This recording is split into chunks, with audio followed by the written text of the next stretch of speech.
Hello friends, this is Mrs. Dennis, and today I'm going to introduce the read aloud for you.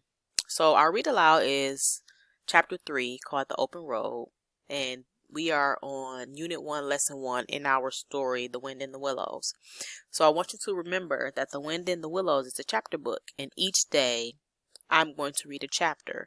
But before I read the chapter, I'm going to introduce the chapter to you. And today I'm going to introduce the chapter by giving you our vocabulary words. And then we're going to go over a few of the literary elements of our chapter. So let's start with our vocabulary words. So our first vocabulary word is call on. Call on means to visit socially, and other forms of the word calls on, called on, or calling on.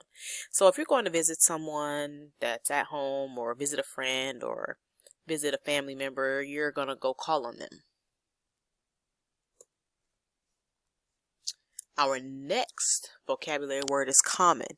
So common has more than one definition, but for us, common is going to mean a piece of land owned by many people and or open to the community. So if you have a big piece of land that's open to the community, like let's say a park, then it's going to be called a common.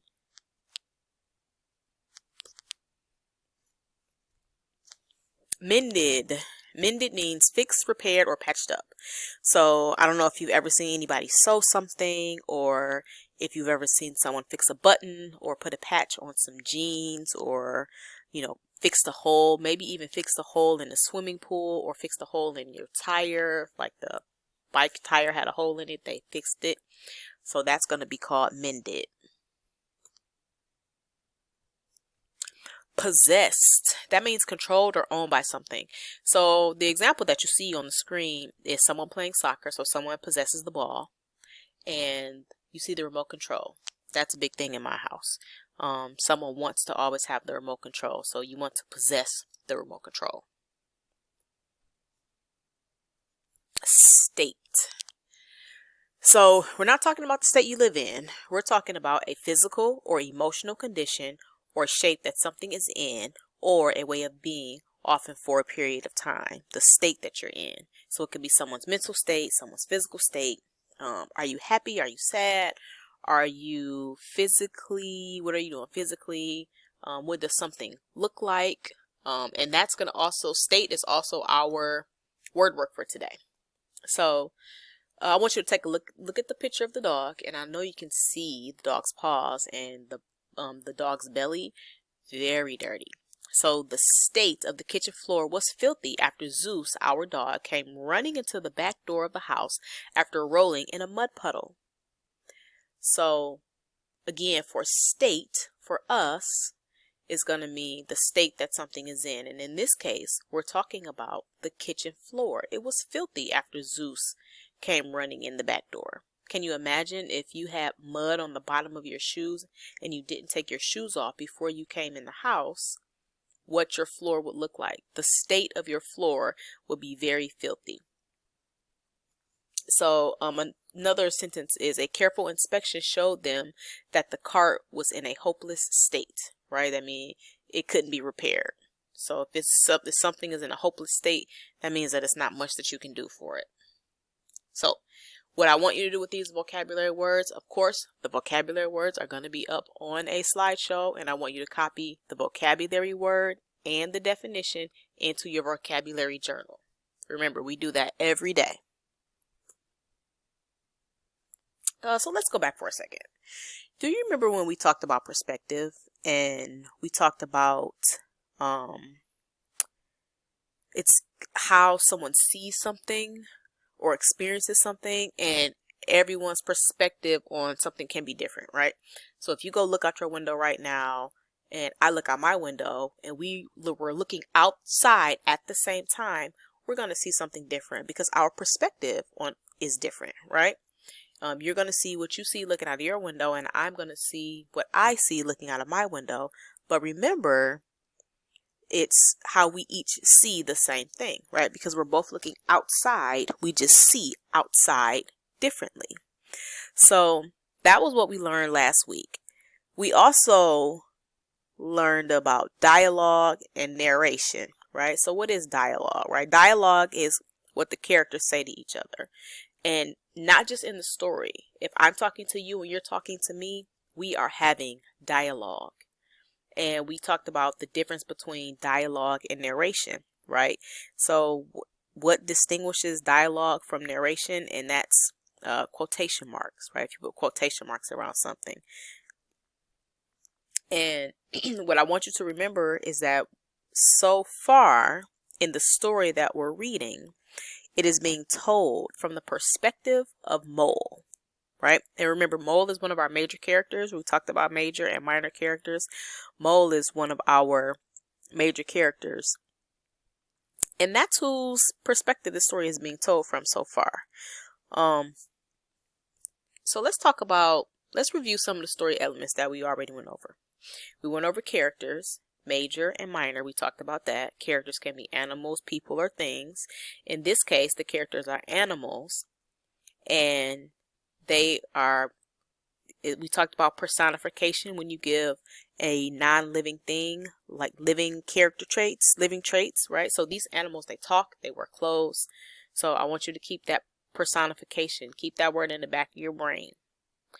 We talked about setting, when and where the story takes place. I'm going to say that again because you can't have setting without having them both. When and where the story takes place. And then we talked about plot. And plot is basically what happens in the story. It's the beginning, the middle, and the end. It's the problem and the solution. What is going on in the story? We are going to do a quick review of plot. So, remember, plot is what's happening in the story. So what is happening in our story? Mole gets tired of spring cleaning and leaves his burrow to go above ground. He meandered. I remember the word meandered. He meandered along the river until he met Water Rat. Remember, meandered means to move about slowly with no purpose. Water Rat tells Mole about life on the river as Rat rows on the river in the boat. Mole and Rat go boating and have a picnic. They meet Otter, Badger, and Toad.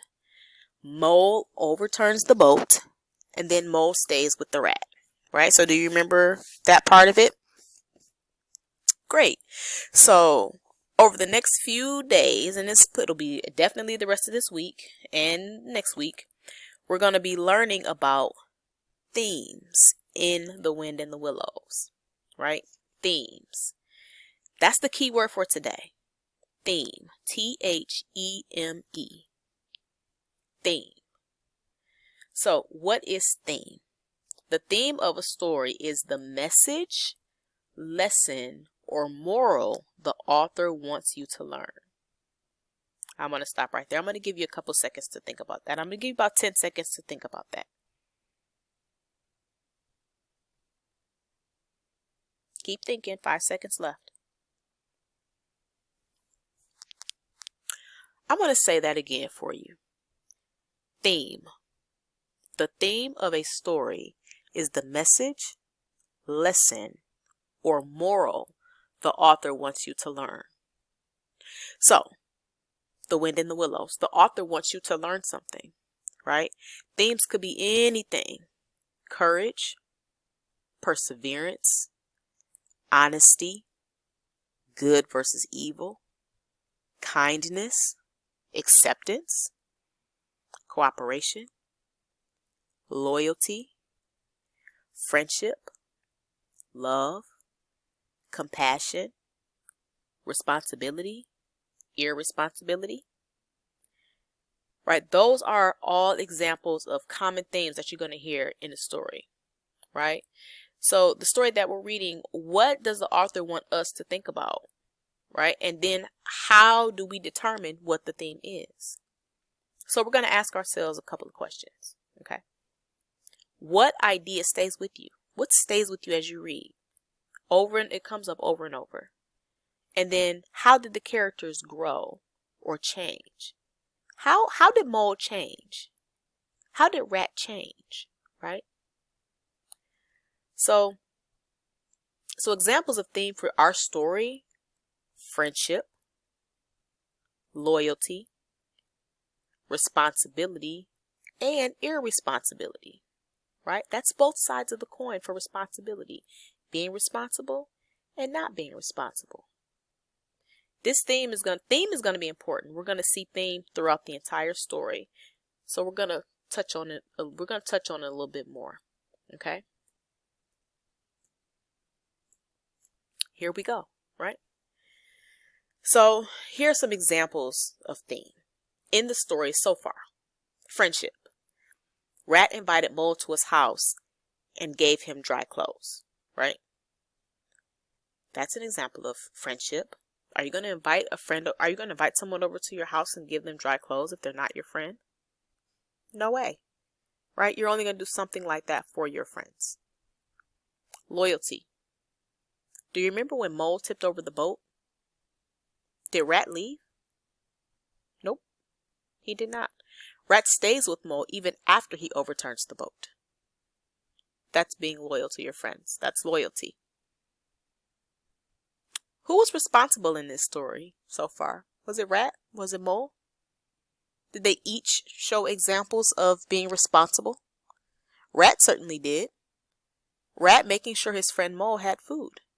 Remember, he got the luncheon basket and he had all the different varieties of snacks and treats when they had lunch. Make sure that he wasn't hungry. Isn't that being responsible? Yeah, that's responsible. Who was irresponsible? Who didn't do something that was so responsible, right? Do you remember when Mole seizing the skulls and turning over the boat? Yeah, that wasn't very responsible of Mole, was it? Absolutely not. You're right. Because Mole knew that he did not know how to navigate the boat. So him seizing the skulls and turning over the boat, that was being irresponsible. So when we ask ourselves, and I'm going to go back. When we ask ourselves what idea stays with you, right? And how did the characters grow or change? Well, we know that Mole started out irresponsible, but did he change? Did he grow? Now keep in mind, our story is not over, right? Our story is not over.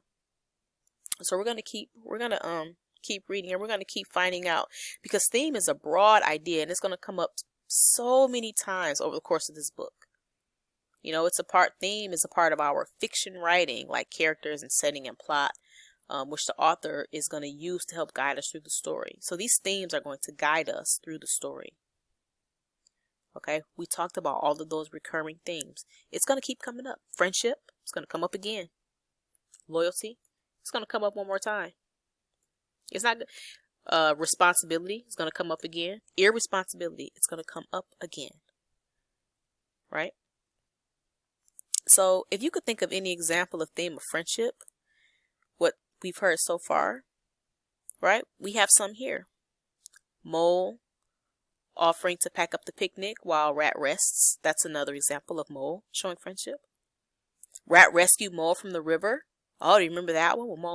When Rat rescues Mole from the river and then forgives Mole for overturning the boat. That's friendship. That's friendship and that's loyalty. It can be both. Right? Rat just said, hey, let bygones be bygones. You're my friend. So, I want you to remember, Rat's very loyal. Right? When people are loyal, that means that they stay faithful and committed to something or someone no matter what. Right now, Rat is committed to Mole. No matter what, he's going to continue to be his friend. The theme of responsibility and irresponsibility appear throughout the story as well, right?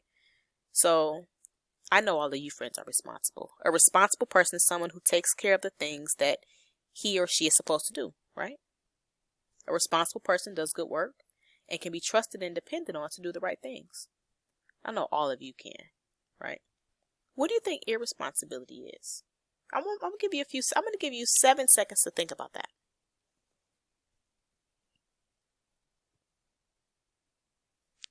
Did you get anything? Irresponsibility, right? It's a person who doesn't take care of things, a person who doesn't do what he or she is supposed to do. An irresponsible person, they don't do good things. They can't be trusted. You can't depend on an irresponsible person to do the right thing. But I know that all of you friends are responsible, so we don't have to worry about that. As we continue to read, I want you to continue to think about theme. Remember, theme is going to be very important for us. I want you to continue to think about that. Something else that, that's it. Theme. Okay. So, I'm going to go back to one slide because this is like the most important one that we have. Theme. I want you to take a mental picture of this little chart here. Okay? The theme of a story is the message, lesson, or moral the author wants you to learn. I want you to remember that because this is going to be very important for us. Now, I want you to go and I want you to listen to today's Read Aloud, and I want you to think about, did the theme change? Do we have the same theme of friendship and loyalty and responsibility and irresponsibility? And did we add anything else? Did we add compassion? Did we add courage? Did we add honesty? What else did we add? All right, friends, I'm going to send you off with something good today, right after this. I want you to remember something. There's greatness inside of you, right? And you're going to get that greatness pulled out. Whatever that greatness is, I'm going to pull it out for you. All right, friends, go ahead and listen to the Read Aloud, and I'll see you soon.